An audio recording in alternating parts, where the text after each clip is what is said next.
Reawaken to your immortal identity and discover life between life's wisdom.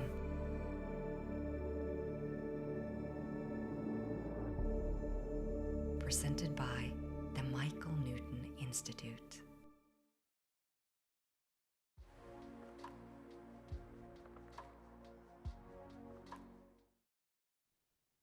Hi everyone. Guess what? We're back with something very different this time.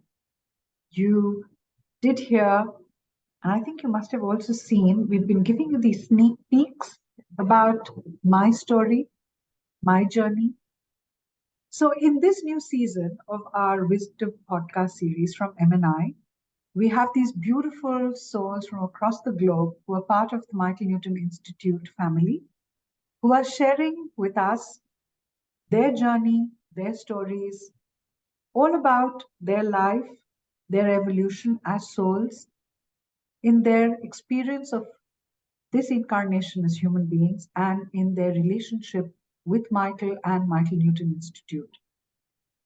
Follow us month on month, and you will find that we will be bringing to you all these stories, the journeys of these beautiful souls from across the globe. I'm looking forward to bringing them to you. And I really, truly hope you enjoy what we are bringing for you. And do let us know in the comment section below what you want, what you feel, and how any of our stories touch your lives. Dr. Diana Paque trained in hypnotherapy, regression, and energy therapies at the HCH Institute in Lafayette, California. She holds certifications as a certified clinical hypnotherapist, Reiki master, certified regressionist, certified life between lives facilitator, and energy therapist.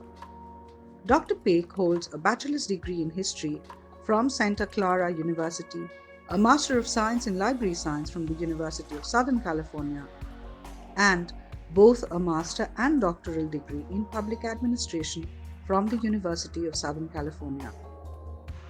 She is a member of the Newton Institute, which certifies life between lives facilitators in the tradition of its founder, Dr. Michael Newton.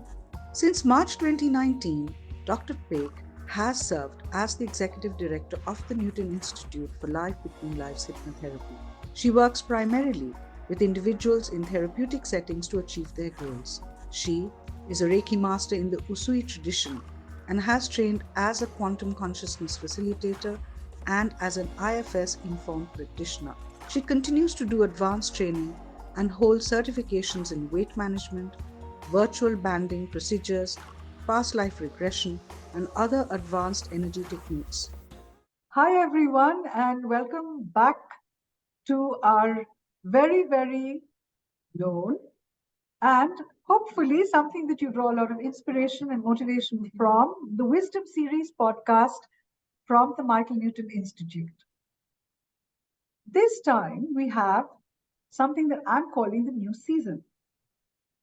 We have these beautiful souls in Michael Newton Institute who are my beautiful, beloved, very trusted, wonderful colleagues.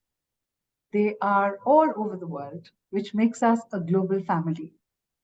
And in this season of this podcast series, we're bringing for you my story, my journey, their experiences, their learnings, what their aspirations are, what is their relationship with the Institute, with themselves, with Michael. And today we have a very special person, but she's very special to me personally, is Diana. Welcome to our podcast, Diana. Thank you so much for joining us. Thanks, Sandrani. I'm glad to be here. It's something that I would love our viewers to know. We were actually classmates together. We studied together in this beautiful, magical place called Beausecours in the middle of, I would call it the forests of Maryland. And outside of Baltimore. It was beautiful. Yeah. And such amazing memories, amazing experiences, so mystical. And I treasure the fact that today Diana and I sitting miles away from each other being able to be part of this beautiful global family called MNI. And that brings me to something that I've been very keen to know from you, Diana. Did you know when we hear Michael Newton, there are two factors that come to us. Michael Newton, the person, who is Michael to you? And then sometimes we think, oh, okay, Michael Newton Institute, there's a whole organizational aspect to it. But I would love to know that for you, Diana, who is Michael? I think over time, Michael has changed in my mind. When I started training as a facilitator, I knew very, very little about Michael. I had read his books. I had heard about the work that he did, but beyond that, he wasn't real to me. And I saw some videos during our training that put a face and some ideas together. Mm. And over the last few years, he's become more real in many more ways. I know about him in the way that most of us know about him. He was a psychotherapist. He worked in his practice in the 60s and 70s and 80s. And in the early 90s, he wrote the book Journey of Souls. And that seems rather rarefied. It's a book. It has stories in it. And how did he get those stories? Well, I had the opportunity several years ago to be able to visit his house and stay overnight in Michael's house. And his wife, Peggy, at that time was living in Grass Valley in Northern California, which is a couple of hours from me. And she and I had a wonderful conversation in which she shared the story of the writing of Journey of Souls, where he had files and files of case studies, and he had them spread out all over the floor. And they were trying to figure out which of those case studies they would include. And so they were going through thousands of case studies to come up with 100 or so that are in the book. And it just put a person to the book, that he was going through the stories of people that he knew and their journeys, deciding what was important to impart. And what I learned from that is that he was an incredibly intelligent, thoughtful, intuitive person, that Peggy was very much a part of his journey, his soulmate, and that between the two of them, they developed this book, they developed the Institute, and they decided in ways how to spread what he had learned to the world. Mm-hmm. And his first way of doing that was to start to train others in the protocols that he had used. And as we know, he began taking people between lives. This was something unique because in psychotherapy practice, people were doing past life work, but he found that when people were able to leave the form of the body, whether in this incarnation or in another, that they got into a soul state. And from a soul state, they were able to see themselves not in human form, but really feel and know themselves as the soul, the magnificent soul that they are, and feel their connection to consciousness and know things from their own internal knowing and be able to then impact their lives in this lifetime. Mm-hmm. And so from that, I began to learn about his intense desire for people to connect to the whole of who they are. And that really shifted how I felt about him as someone who was beyond simply being a therapist who was working with clients. He wanted people to connect and be conscious, to be fully present and live the fullest life they could possibly live. To me, and when I talk to my clients, I find that people connect with him and his stories in many ways. The book just falls into their hands from somebody.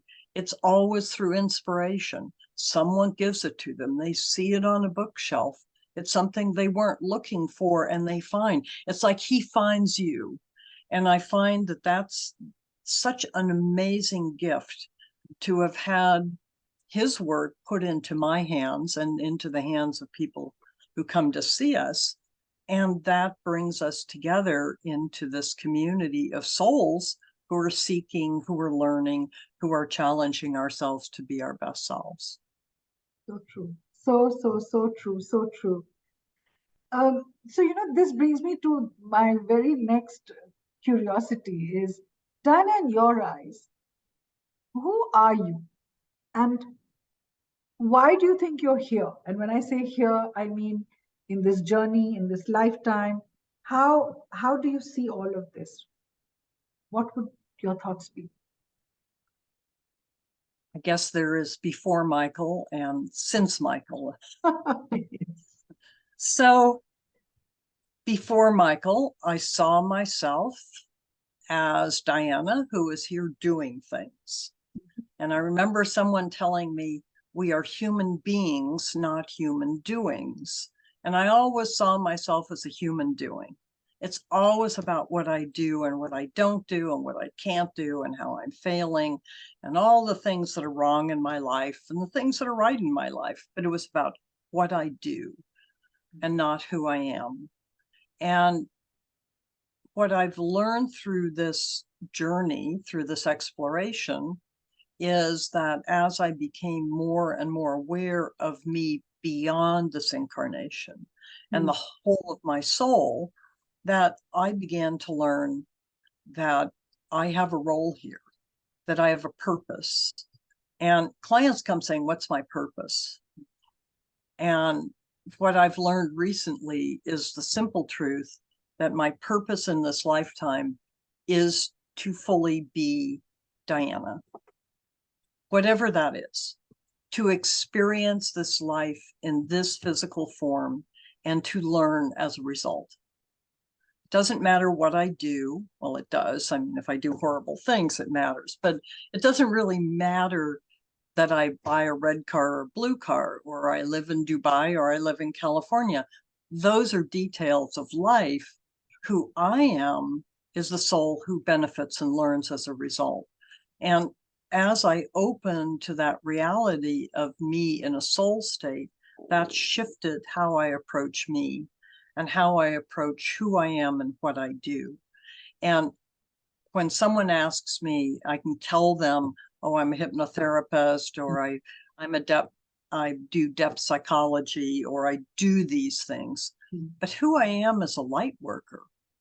My role here is to support others to connect to the light of consciousness. And I am here in this body at this point in my life to support others going on the journey that I started briefly before them, not a long time before them. I mean, a human life is so short. Even if I'm, 40 years older than them, it still is an instant in time. And so my role and who I am is to be a light for others to connect to with hope and to support them in their own connections so they feel and know and are the selves that they are, the souls that they are. So I guess I said more about them than about me. But you did give us an understanding of who you are evolving into. Because I think we're all still work in progress. We're all still trying to connect our life force with the life force of the universe. There's so much of an evolution, if I may use that term, that's constantly happening for each and every one of us. And I think, that brings me very much to my next question, if I may say, because I'm very curious. We're all part of this beautiful organization, which, we refer to each other as part of this beautiful family. We are, in so many ways, a soul family that's come together with a purpose, with a mission, and we draw so much of inspiration from each other. We are joyous in each other's victories. We feel and we're together. There's a lot of togetherness here. And in your understanding, Diana, or in your space, in your heart space, how do you currently view Michael Newton Institute? How do you see MNI? And in its present form, what do you see? And if I were then to ask you, how would you choose it to be? Because in your view, you joined it as a student, and I think we all know nothing happened by chance. It was not a coincidence. We were brought together.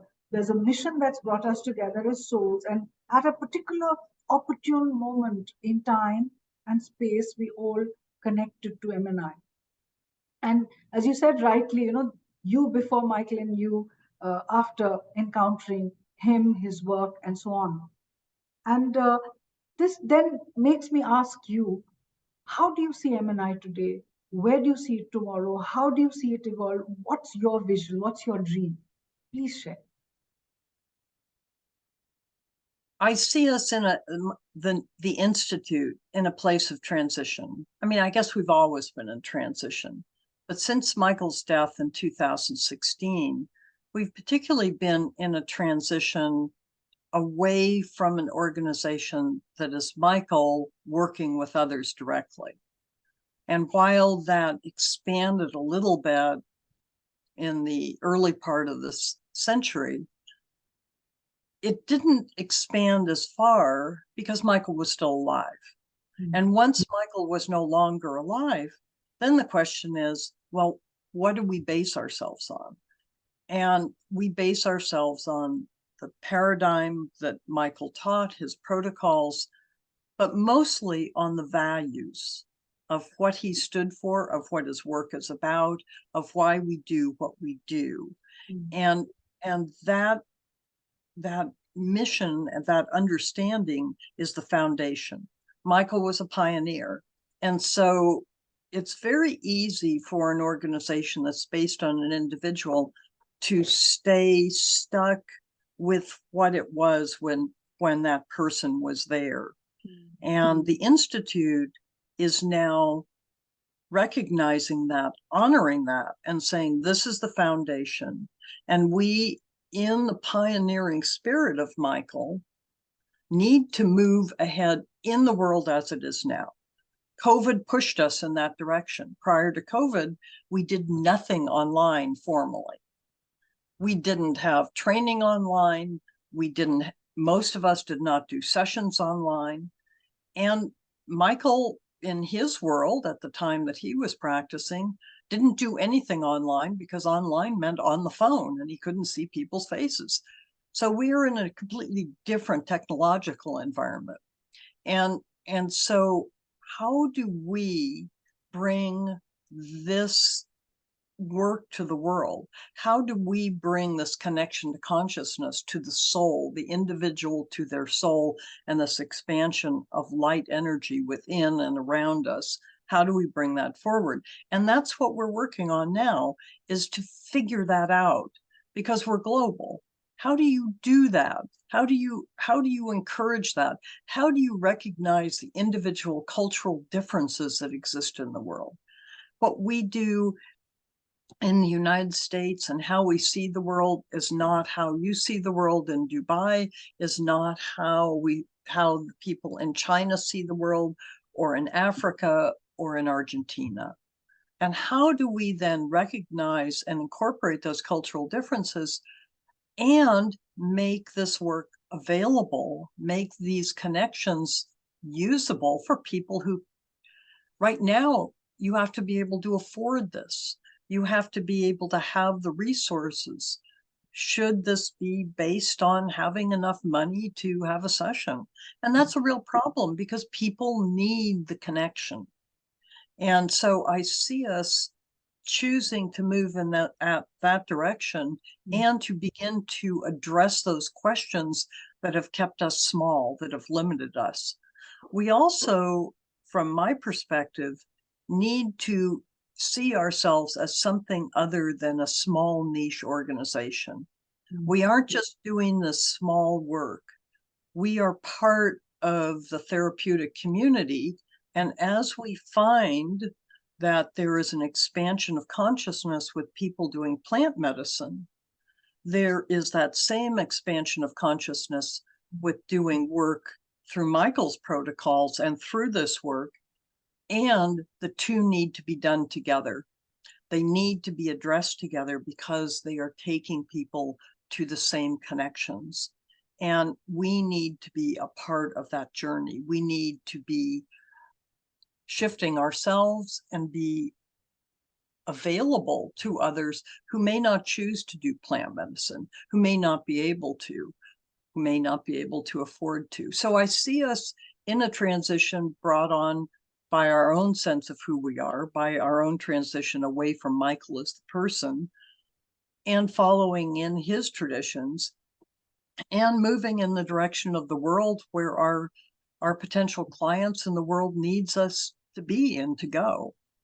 So that's what I choose us to be, is to be relevant, to be available, and to open up possibilities and hope for people that one gains when one feels the light of consciousness within them. So true, because what we went through as a global community, it's, I think, changed us for life.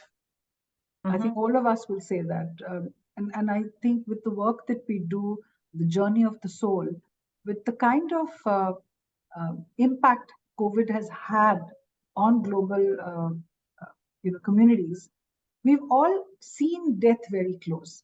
If some haven't seen it earlier, they've definitely seen it now. It's something that no one can say that I'm not touched by or I'm not impacted by. And then that thought comes that since we have seen it and since we've understood what the world is going through, what the world has gone through, and I think certain parts of the world still grappling with a large part of that impact, what would you, in your understanding, in your journey as a part of MNI, what do you think you and MNI, I would say, are wanting to offer the world in these times? I mean, you said the word hope, so that for me is right up there in neon, big, right there, bold. But along with that, what do you think you're going to offer the world or are already offering? What do you think MNI is offering the world and wanting to offer the world in these times? I think hope is probably the biggest, because most times when people come to seek answers about why they're here, what life is about, they've experienced something that has bled the hope right out of them, and that they feel hopeless or they feel helpless. The person who comes whose child has died, the person who comes who is dealing with a parent with dementia, the people who struggle in this human life, this human existence, are looking for ways to live and to move, to be beyond survival. It's how do we thrive? How can we be in our truest self?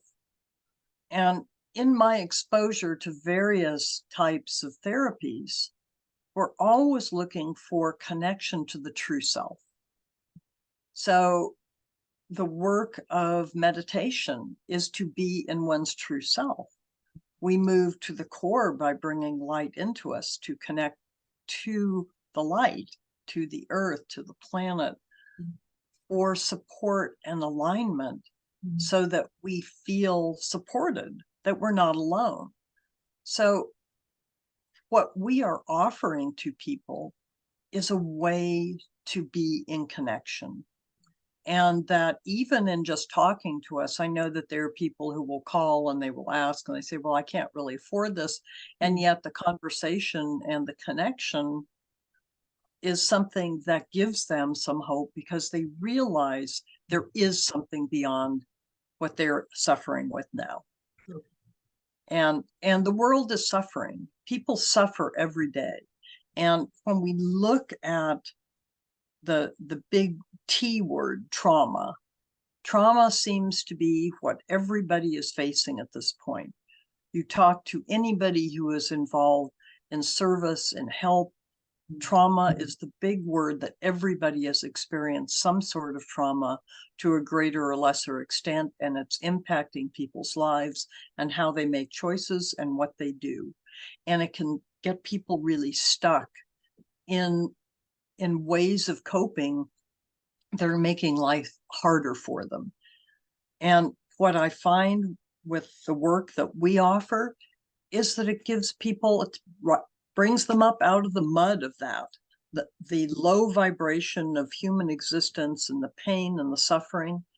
And when you move up into the world of the soul and raise your vibration, you're able to look at what is going on in the mud from up on the hill. And all of a sudden, there you are up there looking down and going, oh, it looks different from up here, rather than looking up through the mud. And I see that we have something to offer, that we have something that's very approachable and that anybody can engage with, whether or not they think they can go into hypnotic trance. It's opening that door. It's connecting people to something beyond themselves that then supports them in being themselves in this lifetime. Thank you. Thank you so much, Diana. Thank you.